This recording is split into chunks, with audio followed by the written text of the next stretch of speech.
윤 대통령은 명태균 씨와 대선 이후까지 연락을 했다면서도 명 씨를 요만큼이라도 도움을 주려고 노력한 수많은 조력자 가운데 한 명으로 평가절하했습니다.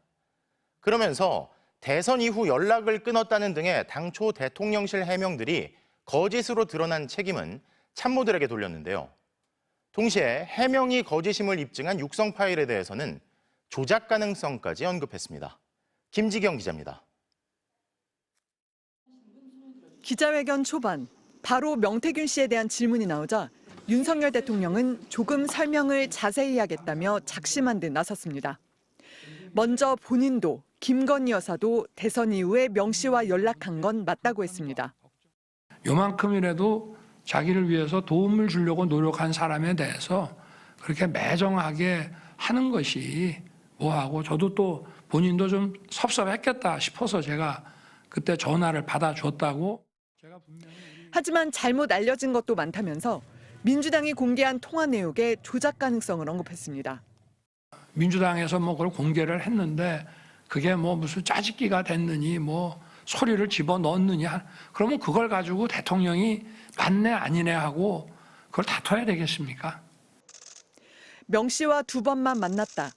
대선 경선 이후에는 연락하지 않았다는 대통령실의 해명이 모두 거짓으로 드러난 데 대해서는 비서실에 책임을 돌렸습니다. 수고했다는 얘기도 하고 이런 얘기한 기억이 분명히 있다고 제가 비서실에 얘기를 했는데, 뭐 이건 이렇고 저건 저렇고 이렇게 얘기하기가 어려우니까. 명 씨와 관련해 부적절한 일을 한 것도 없고 감출 것도 없다면서 관련된 모든 의혹은 부인했습니다. 가장 핵심적인 공천 개입 의혹에 대해서는 대통령이 후보를 추천하는 건 문제가 안 되지만 실제로 추천한 적은 없다고 했습니다. 그야말로 고3 입시생 이상으로 바빴던 사람입니다. 저는 그 당시에 공관위원장이 우리 정진석 비서실장인 줄 알고 있었어요. 명 씨가 윤 대통령에게 유리하게 여론조사를 조작해 보고했다는 강혜경 씨 주장에 대해서는 조사를 부탁한 적도 없고 여론조사가 잘 나와 조작할 이유도 없다고 말했습니다. 또 창원 국가산단 정보가 명 씨에게 사전 유출됐다는 의혹에 대해서는 인정할 수도 없고 모략이라면서 사과할 수 있는 문제가 아니라고 강하게 부인했습니다. MBC 뉴스 김지경입니다.